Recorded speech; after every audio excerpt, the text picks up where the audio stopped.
Well, we're back very quickly with another reaction to some more Halo Infinite. I'll have it up tomorrow. It'll be like a day late, whatever. I actually had fun making the other one. So here we are with the Halo Infinite multiplayer overview. I'm probably going to like pause this intermittent and talk about it. It's 12 minutes long, so we'll see. But let's get started. Let's check this thing out. I'm interested. It looks like they're going to show off more of the weapon designs and stuff. I think 343 is trying to pump up as much excitement as they could. Just the feeling of like being in a firefight and hearing the click of the gun, throwing it down, grabbing one off the wall. My gunner's upside down and he's like laying in. I see kill assist, kill assist, kill assist. Any pistol across any of the games. Whatever gun allows me to feel the most like John Wick, I am there. I remember how excited I was with like this big combat with vehicles going all over the place. Halo means something different for everyone, right? I think that's what makes Halo great. I mean, what makes Halo great is a good story and a good multiplayer. So 343 really can't just rely on the good multiplayer part, man. And that's what they did for Halo 5 and Halo 4, kind of. So again, like, this is multiplayer video, but Halo is a story game that also has good multiplayer. So you could have good multiplayer, but if the story sucks, you're just going to be another shooter. And that's the issue that 343 did with the last two games. So we'll see. But from what the comments, and we're going to look at the comments that are under this video. From what the comments said, it sounds like there's hope. The design's cool. I mean, but after the seventh game in the series, you should be able to design things. Well, what is Halo multiplayer? And for me, it boils down to this tight arena-style combat and big team battle, this wide open, vehicle-infused kind of combat. We're taking that awesome legacy or classic Halo combat experience and modernizing it in ways that'll feel fresh to old players and really exciting to new players. We're going to give you great ways to customize your Spartan, really make your super soldier your own, and we're kicking off a journey, an experience that's going to evolve month to month, season to season, year after year. There we go. So there we go. Seasons. There's going to be a battle pass. They're doing it. They're following after Master Chief Collection. Most free-to-play games, that's how you do it. For me, working through this multiplayer of this game, and the toughest challenge, I think, was really about how do we respect the legacy of what came before us, but still build something that feels new. We've tried to bring all these elements of legacy and really inject them into Halo Infinite, not just like in a way where you kind of won't notice it, where you feel like, oh, they really designed this to be a celebration of previous Halo, as well as an iteration of where Halo can go next. I hope so. The vision of Arena was all about a tight experience. It was all about being fair. It was all about earning everything on the map, earning everything, every kill you get. Going back to like what is the core foundation of what made the great Halo multiplayer arena matches great. Halo, it's really about fair and balanced starts, so everybody's on equal footing when they come off the rip. And then once they start running around, it's about scavenging, it's about finding new toys and kind of developing your playstyle as you run through the match. That is definitely old style Halo. You all got the same garbage, and then you find stuff on the map. It looks like, from this gameplay, that they're making the AR come back to the forefront of the gameplay, which is cool, because like it is like the iconic weapon. It was one of those guns that you just like blasted all your rounds. It looks like they brought it back up to 36 rounds. So we're not in the Halo Combat Evolved of the 60 rounder, but yeah, that seems pretty good. I don't know, there's this ego. I can't help but see this CBQ guy up in the forefront, and it being steel with red highlights, and not thinking, that's me. Because that's always how I played, and that's all my videos, and some of my videos have millions of views for Halo. So there's like this little part of my brain that's like, that's me. What makes Halo feel like Halo? I feel like the answer to that question is the sandbox. Like, the sandbox is Halo. When we set out to look at Halo Infinite from a high level and the direction of what it is, there's lots of exciting things there because we really wanted to push what are the things that are true to Halo, but what are the things that fans haven't seen bubble yet. shield looks cool. Equipment is back, but equipment is kind of has a bigger voice than ever before. We ask questions to ourselves of if you could go after a power weapon to get a bunch of kills. Would you do that, or could you go and get grapple to make sure that you swing yourself to the other side of a map to back cap a stronghold? We saw it as like another avenue of not just skill expression, but tactics for teams to coordinate around. The exciting combinatory. Does this mean that there's no more jetpack? Because the grappling hook is just a jetpack. I mean, it's got the benefit of grabbing things, but is it just no more jetpack now? Because grappling hook, you have the X and the Y, but the Z plane, you know what I'm trying to say, right? It just brings that whole third-dimensional plane, but the jetpack already did that. Nature of, this toy plus this toy and how those interact with objectives is super amazing. Looking at how the power-ups play, like your classic power-ups like the overshield and the active camouflage. For this title, what we're looking at, what we're excited for, is you pick that up and you choose when you activate it. It goes into your inventory. If you haven't used it and someone kills you in multiplayer, you drop that overshield and then they can take it, use it for themselves. That to me is very legacy, but we took the equipment side of it and modernized it. I like that. That's a good idea. That's a good change. When it comes to the vehicles, we went in and decided to invest a lot in the systems. When I take damage in my Warthog, my wheels can get blown off, my hood can get blown off. There's different aspects of the vehicle that change how my vehicle handles now. And that's something that's brand new. The other thing we added to that is like this doomsday mechanic. So when you hit this threshold, the vehicle catches fire, and it's very much, you've got a certain amount of health or a certain amount of time, and you got to choose what you want to do with the last minutes of this vehicle. We've got a cousin to the Warthog, which is the Razorback. The back has this like multi-storage compartment that you can put a lot of stuff into. So if you want to put like detached turrets, power weapons, fusion coils, objectives, and that is what's really making the Razorback. That's the Elon Musk car, right? That's what that is. I like the design. Any new Warthogs, give me them. Take a lot of butt in MP and campaign. The levels define pace for the game, how frantic it is, and they define that iconic fantasy for players as they're entering that match. What do they want to do? What type of experience are they hoping to have? What kind of combat, what kind of dance floor is there available to have that combat in? For me, BTV is all about experiencing the full extent of the sandbox of Halo in just one match, right? Like you see the vehicles, the weapons, the equipment.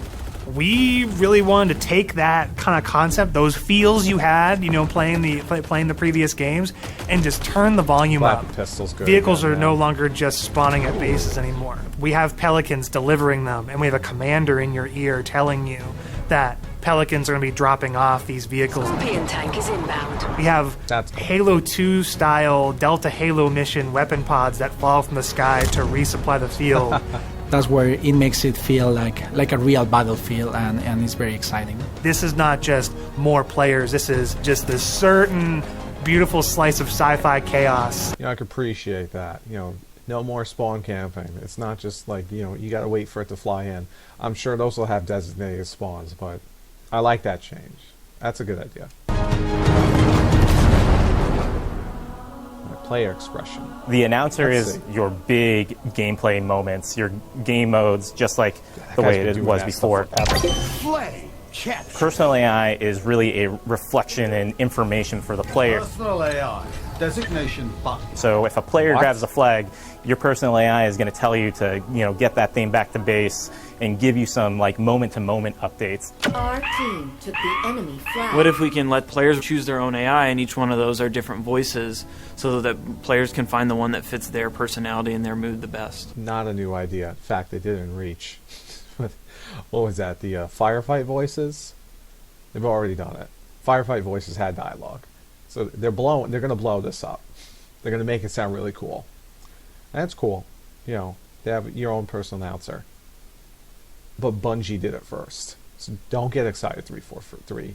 It's already in the Halo series. They add to the sense of like me as a Spartan, I do like being that as an AI. It feels more important. interactive. And for us in multiplayer, it is really about becoming a Spartan. Your Spartan. You are you inside of the Halo universe. The body of customization content that we have on day one ensures that there will be millions of customization combinations for Spartans on the battlefield. Say That millions. includes things like armor coatings, armor emblems, various armor effects, down to the individual armor pieces. So your shoulders, your gloves, your knee pads, your helmet, your visor, your helmet attachments. Then you look at weapons, and we've got a whole slew of customization offerings there. Vehicles have a huge pool of customizations too. We support customization in the game. Players can do the same thing on the HaloWaypoint.com mobile. as well as the Halo Waypoint app. The player also Cool. customizes the Spartan, the soldier inside the suit. We want the Spartan to represent the player as much as possible. They can change their body type and their voice, as well as choose prosthetics for the first time. Oh, Coatings cool. offer us a unique opportunity to They said prosthetics for the first time, but they are forgetting about reach. Now, unless what they mean is that you can take the individual parts of the prosthetic, but that's horse dookie, man. We already had prosthetics in reach. It's like they're pretending Bungie never existed. craft some hyper-polished looks and let you express yourselves in good, ways you've never been able to before. So we're coming at this from a player-first mentality. So what that means is that there's no random loot in this. There's no loot boxes. It's very important to us that everyone understands exactly how they unlock customization content. And we have a variety of places where they can do that. Yeah, please tell First me off about is the Battle grind. Pass. The Halo Battle Pass Here we go. will never We be hear it. taken away from you. And what I mean by that is once you buy it, it's yours and does not expire. In future seasons, you can purchase old Battle Passes as well as the current Battle Pass and choose which Battle Pass to put your progression to. Ah, so you mean what you did for the Master Chief Collection, what's already a thing in the game. Can 343 have an individual idea? Oh, I mean, like an original idea? Oh my god. They can't do their own story. They can't... They have some new things. And we still have 4 minutes left of their own video. But, oh my god. They keep trying to polish things off like it's brand new, but it's all been done already. That's the issue with FPS games. They're all the same. Towards. All of these rewards are single source, so you're never going to be confused about where things come from. If you can unlock something in the Battle Pass, we're not going to let any other players circumvent that by purchasing it out of the storefront. A lot of our stuff is unlocked Right. through playing the game and only through playing the game. All customization is just cosmetic. Every season will have its own theme and introduce new components, new looks, new gameplay for players, new opportunities to earn and collect cool rewards. We've seen the Samurai already. That's one of our event armor cores. Oh. And that's going to be something that players can earn through gameplay for free. For free? With us going free to play for the But how much of a pain in the ass is that going to be? Everyone wanted the Fotis armor. It was something that really kicked off like a chunk of my YouTube channel, right? Fotis, it was like a purchase premium. This thing, cool, it's for free. You can get it from the event, but what exactly do you have to do? That's going to suck. You're going to... Because you know everyone wants it. I mean, you're showing it off. It looks cool. It's different from what we have already in Halo. And then you say that you can get it for free. Well, what exactly am I going to have to do? Am I going to have to give away an arm and a leg just to earn the damn thing? Yeah, part of me would prefer just to pay for the damn thing. Just let me pay for it. Because I know I'll be ripping my head out. That disappoints me. That statement. It'll be free. Well, it'll be free. How many impossible things am I going to have to do to earn this? Armor cores. And that's going to be something that players can earn through gameplay. Did they say armor cores? Hold on, let me back that up. Opportunities to earn and collect cool rewards. We've seen the Samurai already. That's one of our event armor cores. And that's going to be something that players can earn through gameplay for free. I'm going to be throwing up trying to get that, I'm sure. With us going free to play for the multiplayer part of the game, like that was a big goal because, you know, how do we have a way we can always bring players in, right? And they can, when we have a new update, they'll just dip their toes in if they even just want to see it. Not only are we free to play, but we're free to play on PC as well as console. And what that means is we're able to get the biggest audience we've ever had. Everybody gets to play with no barriers. And even better, your progression carries from one platform to the next. Oh, that's Getting cool. our game to be Following on Destiny. PC and Again, Bungie. console at the same time is an amazing chance for us to really just kind of excite new players about the game. How can we do things like make cross-play interesting, and like even in just customs, being able to just play with your friends. That like some people have PCs and some people have consoles, and like let them talk to each other, let them be friends. So it's going to be cross-play. Why are you here? To be a Spartan. So Academy is a place that you can go within MP to kind of onboard into the experience. It's great for newer players who are still picking up the controls, and also people who want to warm up before they head into matchmaking. It's a series of experiences, both a tutorial to get started for the first time, weapon drills to practice with specific items, and also training mode that you can use to just get warm, explore the game as you want to. For players who are new to Halo, let's help them learn what this universe is about. Some of these characters, what are they about? And help them kind of know the vocabulary that people have been speaking for now almost 20 years, so that when they come in there, they don't feel like they're behind everyone else. They can kind of come in on an even footing. I mean, I'm super jazzed about bots. I think they're awesome. Our goal with bots has been to have a variety of difficulties that kind of provide a good training partner for wherever you're at in the experience. That's cool. There hasn't been a bot thing Partnering before. with our players on the road to launch and after launch is absolutely critical, right? I mean, Halo's always been about the community conversation. We want to make sure we hear our players, make changes where we can based on that feedback, make sure the game is ready for launch, and then even beyond launch. What I'm genuinely excited about is taking the game. Oh my god. Is that dust from CSGO? That's Market, right? It looks so much like it. Wow. Game out of our hands and putting it into the community's hands. You know, whether it's seeing what people make in Forge or the content that they're able to create with theater, watching streamers go after the game. To get involved, you go to haloinsider.com, put in your info with your gamer tag, and we should be able to reach out to you if we want to invite you to a Halo Infinite flight. We feel like we've got a pretty good selection at launch and what's going to be there for our fans. And this isn't going to be something that is just a static set of items. We have some new stuff in the works already, and just can't wait to really get into that as soon as this game comes out. New maps, new modes, new ways to customize your Spartan. Launch is just the beginning. Now we're just going to be able to talk, interact more frequently, and that's just going to be great. That is the future of Halo Infinite multiplayer. Thank you to the community for all their feedback over the years so far, and I'm looking forward to the road to launch, launch itself, and beyond.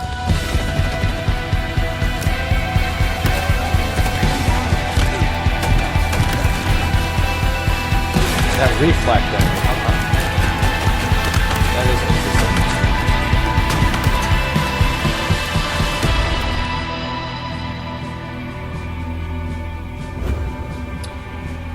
Again, you know, seventh game in the series, you can't really be screwing up Halo multiplayer at this point. So as much as this is exciting, parts of it are disappointing because they're several times I paused it and I'm like, Bungie did this before you guys took over the company. Bungie did it. It's like they're talking about things like it's really exciting, but it's not even new to a game. It's not even new to Halo. But I mean, I'll be playing it. Let's see some of the comments. It looks so much better than Halo 5. Thanks for delaying it for a year. Yeah, I saw some COVID masks in the back, which was cool.